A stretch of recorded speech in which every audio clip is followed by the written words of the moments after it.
పేద బడుగు బలహీన వర్గాలకు వైద్యం అందుబాటులోకి తీసుకురావడమే ధ్యేయంగా సీఎం చంద్రబాబు కృషి చేస్తున్నారని ఎమ్మెల్యే వర్లకుమార్ రాజా అన్నారు.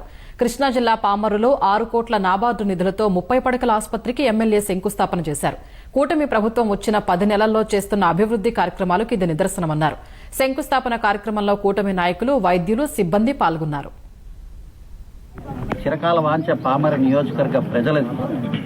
ఇక్కడ కమ్యూనిటీ హెల్త్ సెంటర్ ఏదైతే గతంలో ఉన్న పిహెచ్సిని అప్గ్రేడ్ చేస్తూ సామాజిక ఆరోగ్య కేంద్రం 6 కోట్ల వ్యయంతో ఈరోజు శంకుస్థాపన కార్యక్రమాన్ని ప్రారంభం చేసుకున్నందుకు పామర నియోజకవర్గ ప్రజల సేవకుడిగా చాలా గర్వపడుతున్నా, చాలా సంతోషిస్తున్నా.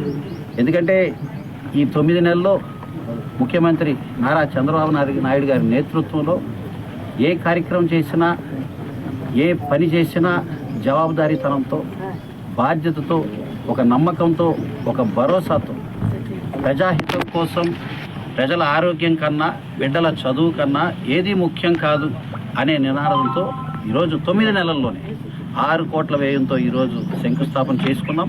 9 నెలల్లోనే ఈ పనులు కూడా పూర్తి చేయబోతున్నాం అని కూడా తెలియజేస్తున్నాం. అంతేకాదు, ఇప్పటికే ఇది పిహెచ్సి అయినప్పటికీ కూడా, ప్రాథమిక ఆరోగ్య కేంద్రం అయినప్పటికీ కూడా 30 బెడెడ్ ఎక్విప్డ్ ఏదైతే సెట్టింగ్ ఉందో దానికి తగ్గ ఎక్విప్మెంట్ విత్ డాక్టర్స్ ఉన్నారు.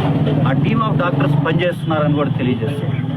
ఎప్పుడైతే ఈ హాస్పిటల్ 6 కోట్ల వ్యయంతో అందుబాటులోకి వస్తుందో ఇక దూరంగా వెళ్ళి ప్రయాసపడాల్సిన పరిస్థితులు, అవస్థలు, ఇబ్బందులు ఉండవని కూడా తెలియజేస్తుంది. దీనికి చాలా గర్విస్తున్నారు. వివేక హత్యకి